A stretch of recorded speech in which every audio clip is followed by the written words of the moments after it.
नमस्कार दोस्तों, मैं आपका मित्र धर्मेंद्र सिंह, आपका जीएस मेंटर आपके लिए एक नई सीरीज सभी एक दिवसीय परीक्षाओं के लिए जो बहुत ही उपयोगी है, एग्जाम सिटी चैनल के माध्यम से लेकर आ रहा हूँ।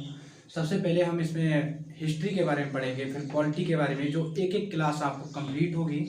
और इसके अलावा सभी एक दिवसीय परीक्षाएं, चाहे वो रेलवे हुई, चाहे पेट का एग्जाम हुआ, चाहे एसआई हुआ, चाहे सुपर टेट हुआ, चाहे जीआईसी लेक्चर एग्जाम हुआ, सभी के लिए समान रूप से उपयोगी है। और सबसे पहले मैं इस सीरीज में एक चैप्टर स्टार्ट करने जा रहा हूँ, जिस चैप्टर का नाम है वैदिक सभ्यता। और उम्मीद है आपको ये पूरा का पूरा याद होगा और किसी को रटने की बिल्कुल भी ज़रूरत नहीं है। तो वैदिक सभ्यता जब मैं पढ़ा रहा हूँ तो इसे कुछ वीडियो को बहुत ही ध्यान से देखना है और इसकी हम कुछ बातें अब स्टार्ट कर देते हैं। और आपको ये गारंटी है, वीडियो अंत तक देखना, पूरा का पूरा याद करने की गारंटी विदाउट एनी ट्रिक, सब आपको याद होगा। इसमें हम शुरू करते हैं। वैदिक सभ्यता जो थी 1500 से 1000 BCE तक थी। सबसे पहले मैं BCE के बारे में बता दूं तो BC का मतलब होता है before common era. Before common era मतलब ऐसा कहा जाता है कि जो कॉमन एरा है, इतिहासकारों ने ऐसा माना कि ईसा मसीह के जन्म को कॉमन एरा माना और जो ईसा मसीह के जन्म से पहले की घटनाएं हैं उन्हें बिफोर कॉमन एरा में रखा। तो ईसा मसीह के जन्म से 1500 से 1000 साल तक हमारे यहाँ जो सभ्यता रही, उस सभ्यता का नाम था वैदिक सभ्यता। वैसे ये 600 BC तक रही थी। इसके दो पार्ट थे, उत्तर वैदिक काल और ऋग वैदिक काल। ऋग वैदिक काल और उत्तर वैदिक काल 600 BC तक रही। तो हम बिफोर कॉमन एरा की यहाँ बात कर रहे हैं। ईसा मसीह जन्म से 1500 से 600 साल पहले तक ये सभ्यता थी। और सभ्यता का मतलब होता है कि यहाँ पर लोग रहते थे, उनके आचार विचार थे, उनकी संस्कृति थी, उनका समाज था। तो इस सभ्यता से पहले हम थोड़ा सा जान लें। इस सभ्यता से पहले भी एक सभ्यता भारत में थी और उस सभ्यता का नाम था हड़प्पा सभ्यता। हड़प्पा सभ्यता या सिंधु सभ्यता। हड़प्पा सभ्यता को हड़प्पा सभ्यता इसलिए कहते हैं क्योंकि जो पहला खोजा गया नगर था जिसकी खोज की गई वो हड़प्पा मिला। और सिंधु सभ्यता इसलिए कहते हैं क्योंकि ये जो सभ्यता थी, इसके सभ्यता के रहने वाले लोग थे, सिंधु नदी के किनारे किनारे पे ये लोग रहते थे। अब हर सभ्यता की, जैसे भारत की विशेषताएं हैं विविधता में एकता, अनेकता में एकता, ऐसी हड़प्पा सभ्यता की एक विशेषता थी, बहुत ही बड़ी विशेषता थी, जो बहुत ज़्यादा क्वेश्चन आता है। और मोहनजोदड़ो मूवी जिन लोगों ने देखी होगी उन्हें पता होगा कि इसकी विशेषता थी, ये एक नगरीय सभ्यता थी। नगरीय यानी कि लोग जो थे नगरों में रहते थे, शहरों में रहते थे, मतलब ग्रामीण गांव का अभाव था, गांव में लोग नहीं रहते थे, एक नगरीय सभ्यता थी। अब चाहे गांव में रहो चाहे शहरों में रहो, जीविका हर कहीं चलानी होगी, व्यवसाय हर कहीं करना होगा, पेट हर जगह पालना होगा। तो इनका जो मुख्य व्यवसाय था, क्वेश्चन बार बार आते हैं, जो इनका मुख्य व्यवसाय था, अब आप ही बताएंगे, ये सोच के बताओ जरा। गांव में रहते हैं तो कृषि कर लेते हैं, पशुपालन कर लेते हैं, और शहरों में रहेंगे तो क्या करेंगे? शहरों में एक ही ऑप्शन है, व्यापार करेंगे। तो ये लोग व्यापारी थे, सिंधु सभ्यता के रहने वाले लोग व्यापारी थे, व्यापार करते थे या वाणिज्य, ये दोनों काम ये लोग करते थे। अब जो आता है वो जाता भी है। जैसे ही सिंधु सभ्यता हड़प्पा सभ्यता का पतन हुआ, उसके बाद भारत में एक नई सभ्यता आई। उस नई सभ्यता का नाम जो मैंने ऊपर लिखा है, चैप्टर का नाम वही है। उस सभ्यता का नाम है वैदिक सभ्यता। वैदिक सभ्यता की भी एक विशेषता थी जो बिल्कुल उलट थी। यहाँ लोग, विशेषता जैसे सिंधु सभ्यता की थी कि लोग शहरों में रहते थे, नगरों में रहते थे। यहाँ पे जो लोग रहते थे वो बिल्कुल उसके विपरीत थे, विलोम थे। यहाँ नगरों में रहेंगे तो यहाँ कहाँ रहेंगे? यहाँ गांव में रहेंगे। यानी कि एक सभ्यता ग्रामीण सभ्यता थी, लोग गांव में रहते थे, ग्रामीण सभ्यता थी। अब गांव में जो मुख्य जीविका का साधन होगा वो क्या होगा? शहरों में तो व्यापार हो गया, वाणिज्य हो गया, लेकिन गांव में जीविका का साधन क्या होगा? तो गांव में जीविका का साधन, इनका मुख्य जो साधन था जीविका का, वो था इनका मुख्य साधन पशुपालन। क्योंकि उस टाइम कृषि की इतनी ज़्यादा जानकारी थी नहीं, तो पशुपालन ये लोग करते थे, गाय वगैरह पालते थे। इसके अलावा बाद में ये कृषि करना भी सीख गए। अब मैंने एक बात और बताई थी, क्वेश्चन बताऊंगा, सारे के सारे क्वेश्चन में आपसे वादा है मेरा, सारे के सारे क्वेश्चन आपको लिखने नहीं पड़ेंगे, इस चैप्टर के सारे याद हो जाएंगे विदाउट एनी ट्रिक, और भूल जाओगे इस चैप्टर वीडियो को देखने के बाद। तो वैदिक सभ्यता को वैदिक सभ्यता इसलिए कहते हैं क्योंकि इस टाइम पे क्या हुआ? वेदों की रचना हुई।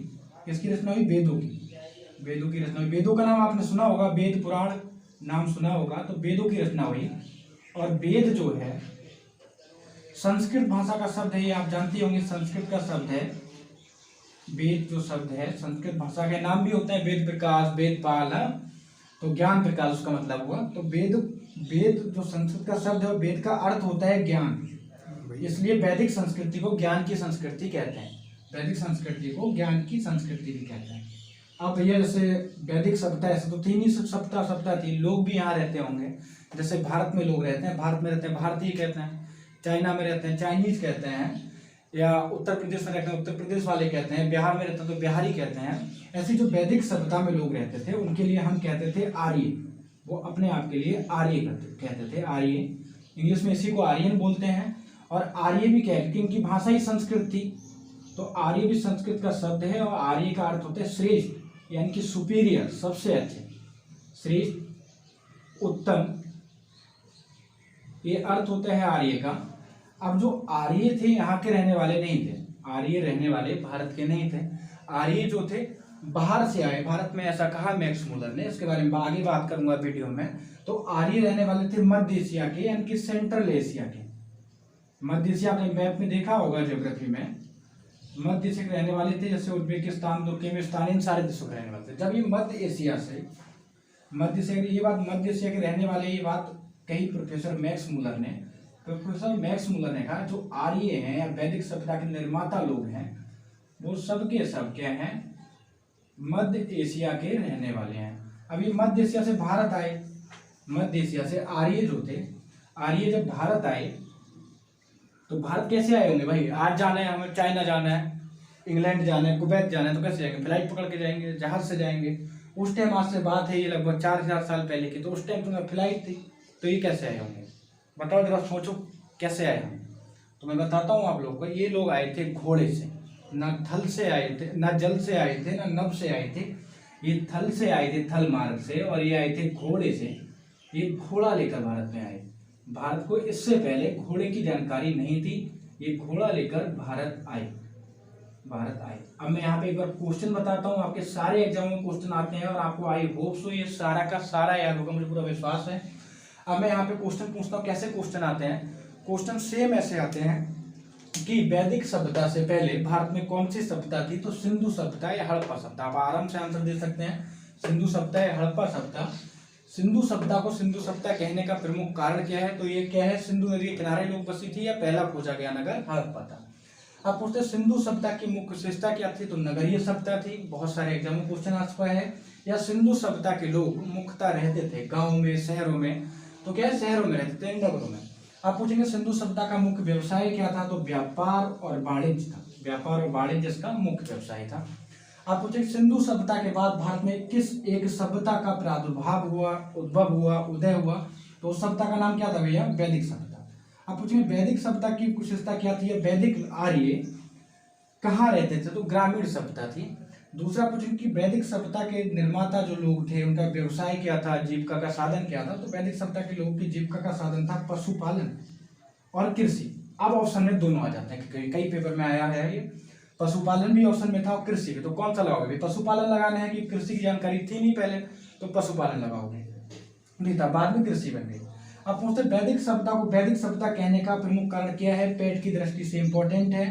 तो वैदिक सभ्यता को वैदिक सभ्यता कहने का प्रमुख कारण है क्योंकि इस टाइम क्या हुआ, वेदों की रचना हुई, वेदों की। अब वेद किस भाषा का शब्द है? तो संस्कृत का शब्द है। और वेद का अर्थ क्या होते हैं? तो ज्ञान होता है, ये बात याद रखनी है। और ऐसे ही पूछता है किस संस्कृति को ज्ञान की संस्कृति भी कहा जाता है, ज्ञान की सभ्यता भी कहा जाता है? बहुत सारे ऑप्शन होंगे, सिंधु सभ्यता, सिंधु सभ्यता, मेसोपोटामिया की सभ्यता, या फिर वैदिक सभ्यता। तो वैदिक सभ्यता, भारत में जो भी ज्ञान है वेदों से ही है। अब पूछते हैं वैदिक सभ्यता में रहने वाले लोगों को मुख्यतः क्या कहा जाता था? तो आर्य कहा जाता था वैदिक सभ्यता रहने वाले लोगों को। या वैदिक सभ्यता के निर्माता इनमें से कौन थे? तो ऑप्शन होंगे द्रविड़, प्रोटो ऑस्ट्रेलियाई, आर्य, या और भी कुछ हो सकता है, नीग्रो। तो आर्य थे वैदिक सभ्यता के निर्माता। आर्य किस भाषा का शब्द है? बहुत क्वेश्चन आया है, पुलिस में भी आ चुका है कई बार। आर्य संस्कृत का शब्द है। आर्य का अर्थ क्या होता है? क्वेश्चन आता रहता है, पीसीएस से लेकर सारे बंडे एग्जाम में नीचे हैं, उन सब में क्वेश्चन है। आर्य का अर्थ होता है श्रेष्ठ या उत्तम या कुलीन, यहाँ मैंने लिखा है। आप पूछते हैं कि आर्य कहाँ के रहने वाले थे? तो आर्य रहने वाले थे सेंट्रल एशिया, यानी कि मध्य एशिया के। आर्य मध्य एशिया के रहने वाले थे। अब पूछते हैं आर्य मध्य एशिया के रहने वाले थे, ये किसके द्वारा कहा गया? तो ये कहा गया प्रोफेसर मैक्स मुलर के द्वारा कहा गया कि आर्य जो थे मध्य एशिया के रहने वाले। अब पूछते हैं आर्य जब भारत आए तो कैसे आए? थल मार्ग से आए, नभ मार्ग से आए, जल मार्ग से आए? तो थल मार्ग से आए, स्थल मार्ग से आए, जमीन के रास्ते आए। और पूछते हैं कौन से जानवर की जानकारी भारत को वैदिक काल में हुई या आर्यों के द्वारा हुई? तो घोड़े की जानकारी भारत को वैदिक काल में हुई, आर्यों के द्वारा हुई। भारत में आर्य क्या थे? घोड़ा लेकर आए।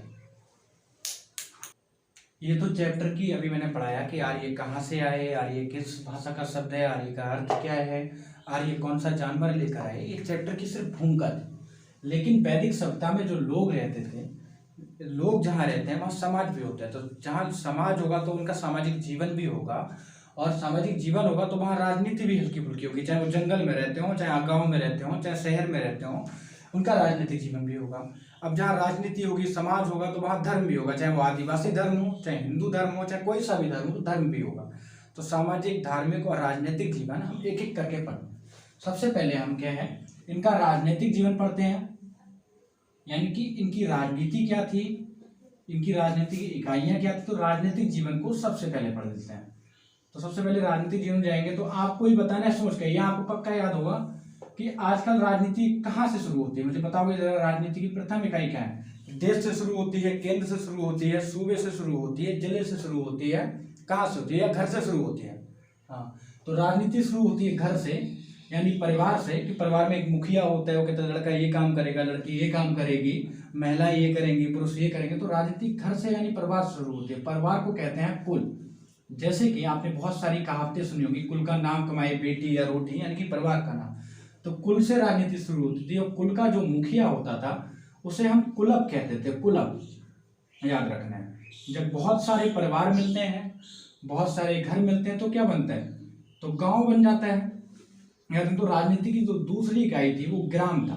गांव को शुद्ध हिंदी में, संस्कृत का ही वर्ड है, तत्सम वर्ड है, तो ग्राम कहते हैं। और ग्राम का जो मुखिया होता था, आजकल प्रधान कहते हैं भाई, उस टाइम उसे क्या था? ग्रामड़ी कहते थे। क्या कहते थे? ग्रामड़ी।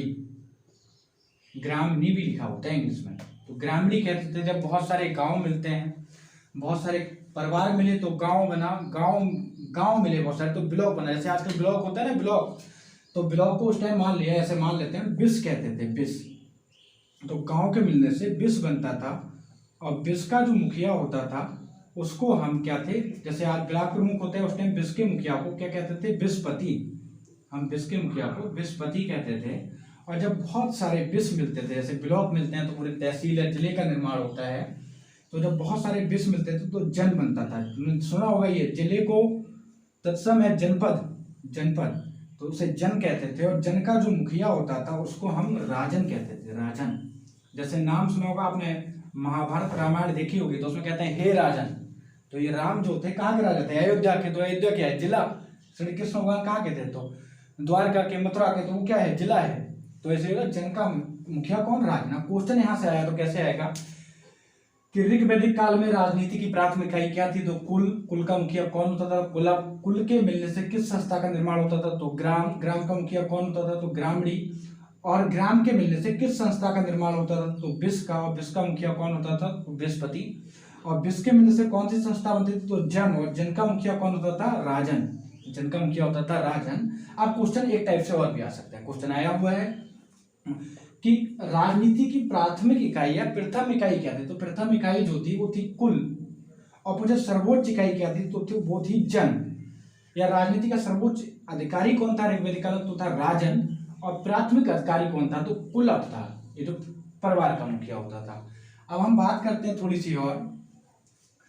सी और बात कर लें कि भैया जैसे आज हमने मोदी जी को वोट दिया, सांसद को दिया, विधायक को दिया, गांव के प्रधान को वोट दिया, तो इनका काम क्या है? ये क्या करते हैं? गांव का विकास करते हैं, सड़कें बनवाते हैं, नहरें बनवाते हैं, नालियां बनवाते हैं, बिजली के खंभे लगवाते हैं, आंगनबाड़ी केंद्र बनवाते हैं, अस्पताल बनवाते हैं। लेकिन ना तो उस टाइम, जब आज से बात चली 4000 साल पहले की, ना तो भैया आंगनबाड़ी केंद्र होता होगा, ना ही बच्चों के लिए पुष्टाहार मिलता होगा। तो उस टाइम पे ये क्या करते होंगे? क्यों चुनते होंगे राजा? तो जो राजन होता था, राजा का जो चुनाव होता था, राजा का चुनाव युद्ध में नेतृत्वकर्ता के रूप में होता था। राजा का चुनाव युद्ध में नेतृत्वकर्ता के रूप में होता था। युद्ध में नेतृत्व या लीडरशिप करता था युद्ध में। ऐसा होता था सभा और समिति बैठती थी और फैसला कर लेती थी कि कौन लड़का, जैसे मैंने देखी होगी बहुत सारी मूवी, कि कौन लड़का, जैसे शस्त्र का विज्ञान है, शास्त्र का विज्ञान है, जैसे बाजीराव मूवी देखी होगी आपने, तो ऐसा कोई लड़का दिखा और उसे राजा चुन दिया गया। अब राजा युद्ध में नेतृत्वकर्ता के रूप में चुना जाता था, के रूप में चुना जाता था। अब राजा चुन लिया गया तो राजा को, जैसे मान लिया आज मोदी जी चुन लिए, विधायक जी चुन लिए, सांसद जी चुन लिए, तो उनको तनख्वाह देती है सरकार, उनको तनख्वाह मिलती है। तो इस टाइम रुपया चलता नहीं था, पैसा चलता है, तो इस टाइम क्या मिलता था, तो इस टाइम याद रखना है आपको, इस टाइम राजा को मिलती थी बलि। ये वो वाली बलि नहीं, गर्दन काटने वाली, ये दूसरी बलि, याद रखना है। तो राजा को क्या होता था, बलि। बलि क्या था, एक प्रकार का उपहार था, एक प्रकार का उपहार। जैसे कोई लकड़हारा है तो राजा के घर खाना बनाने के लिए लकड़ियां बीन के ले आएगा। कोई मास्टर है, उसने राजा के बच्चों को पढ़ा दिया। कोई और काम करता है, बड़े ही है, उसने राजा के चारपाई बना दी। कोई पशुपालक है तो राजा को दूध दे आया, घी दे आया। तो ये बलि होता था और बलि एक प्रकार का उपहार था जो राजा को तनख्वाह के बदले दिया जाता था। अब क्या था, जो संस्थाएं थी राजनीतिक, कुछ और संस्थाएं वो थी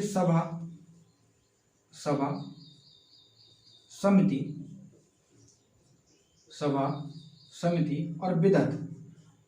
ये तीनों राजनीतिक संस्थाएं थी। जो संस्थाएं राजनीति करती थी इस टाइम पे, ये राजनीतिक संस्थाएं थी।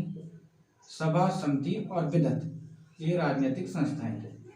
इनका नाम याद रखना है, सभा, समिति, विदत। ऐसा क्वेश्चन आता है बार बार कि ऋग वैदिक काल में राजनीतिक संस्थाएं क्या थी, तो सभा, समिति और विदत। अब पूछते हैं कि सभा, समिति, विदत क्या थी, ऐसे घुमा के पूछ लेंगे तो राजनीतिक संस्थाएं थी। और विदत पूछते हैं, विदत जो थी वैदिक काल की सबसे प्राचीन संस्था थी। अब यहाँ पे क्वेश्चन, राजा क्यों चुना जाता, तो युद्ध में नेतृत्वकर्ता के रूप में चुना जाता था। ऋग वैदिक काल में बलि क्या था, तो बलि एक प्रकार का उपहार था। और उपहार आपको याद रखना है, उपहार अपनी मर्जी दिए जाते हैं। जैसे हम शादी में जाते हैं, शादी में दुल्हन के लिए, दूल्हे के लिए लिफाफा दिया जाता है खाना खाने के बाद में, तो हमारी मर्जी है भैया, चाहे हम दें, चाहे खाना खा के मुंह पोंछ के जेब में रख के आ जाए। तो वैसे ही बलि था, जिसकी मर्जी है वो दे और जिसकी मर्जी नहीं है वो ना दे। ठीक, इससे आगे का सारा पार्ट, चाहे वो सामाजिक जीवन हुआ, चाहे वो धार्मिक जीवन हुआ। धार्मिक जीवन में अभी इसी वीडियो में करा देता हूँ, और सामाजिक जीवन और दूसरे जीवन जो है वो मैं किसी अन्य वीडियो में आपको अगले वीडियो में प्रोवाइड कराऊंगा। धार्मिक जीवन के बारे में हम यहाँ जान लें, थोड़ा सा इंटरेस्टिंग है और आपको आई होप सो सारा का सारा याद हुआ होगा। और मेरा आपसे वादा है, और आपका भी मुझसे वादा ही होगा कि आपको याद हुआ होगा। कमेंट में बताइएगा मुझे, जरूर कमेंट में जरूर बताइए कि याद हुआ या नहीं हुआ। सामाजिक जीवन के बारे में हम पढ़ चुके हैं, राजनीतिक जीवन के बारे में सॉरी, जिसमें बलि के बारे में मैंने बताया, राजा क्यों चुना जाता था, सभा, समिति, विदत के बारे में बताया। अब नेक्स्ट है धार्मिक जीवन। तो इनका धार्मिक जीवन भी बिल्कुल आपकी तरह था। जैसे कि आज शनिवार है और शनिवार को शनि देवता की पूजा और सोमवार को शिव जी की पूजा, तो ऐसे इनका धार्मिक जीवन भी बिल्कुल आपकी ही तरह था। इन्हें लोगों को क्या चाहिए था, जैसे आप लोगों को क्या है, किसी को अच्छा वर चाहिए तो सोमवार को व्रत रखते हैं। किसी को शनि देवता को मनाना है तो शनिवार को, बल बुद्धि चाहिए तो हनुमान जी मंगल को। तो ऐसे इन लोगों को जो आर्य थे, इन्हें चाहिए थी युद्ध में जीत दिलाने वाले जो देवता थे वो थे इंद्र।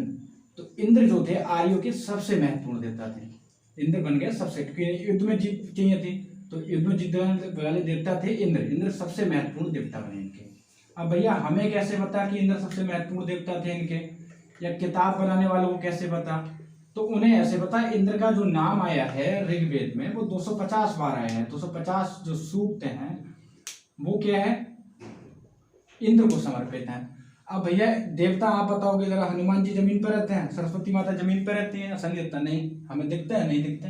तो इंद्र तक बात पहुंचानी है आपको, हनुमान जी तक बात पहुंचानी, तो कैसे पहुंचाओगे बताओ। अब ये बात कैसे पहुंचाते हैं, एक मूवी देखी होगी भाग मिल्खा भाग, तो कैसे पहुंचाते, उसका गाना हवन करेंगे। तो ये लोग क्या करते हैं, इंद्र तक बात पहुंचाई तो हवन करेंगे। कैसे हवन किसमें करते हैं, अग्नि में। तो अग्नि क्या करती है, अग्नि में आहुति देते हैं, हवा को शुद्ध करती है, धुआं उड़ता है, बात पहुंच जाती है। तो अग्नि दूसरे महत्वपूर्ण देवता थे, दूसरे महत्वपूर्ण देवता। और अग्नि के बारे में दूसरे महत्वपूर्ण देवता थे कैसे पता लगा, तो इनका नाम ऋग्वेद में 200 बार आया है, 200 बार या 200 सूक्त इनके लिए लिखे गए। और तीसरे जो महत्वपूर्ण देवता थे उनका नाम था वरुण, और वरुण जो देवता थे उनका नाम ऋग्वेद में 30 बार आया है, 30 बार नाम आया है वरुण का ऋग्वेद में। और वरुण जो थे ऋतु के देवता थे, तो ये 3 सबसे महत्वपूर्ण देवता थे, बाकी छोटे छोटे देवता थे। और बाकी जो पार्ट बचे इस वीडियो के उनके बारे में हम आगे बात करेंगे कि इनका ऋग्वेद में क्या क्या दिया गया है, ऋग्वेद में कितने सूक्त हैं, कितने श्लोक हैं, कितने चैप्टर हैं, कौन कौन से चैप्टर महत्वपूर्ण हैं, इन सब की बात करेंगे। लेकिन पहले ये चीज़ें हम क्लियर कर लें और मुझे कमेंट में जरूर बताइएगा वीडियो कैसी लगी है आपको, और आपके कमेंट ही मेरे अंदर हौसला अफजाई करेंगे नेक्स्ट वीडियो के लिए। बाकी थैंक यू, बहुत बहुत धन्यवाद।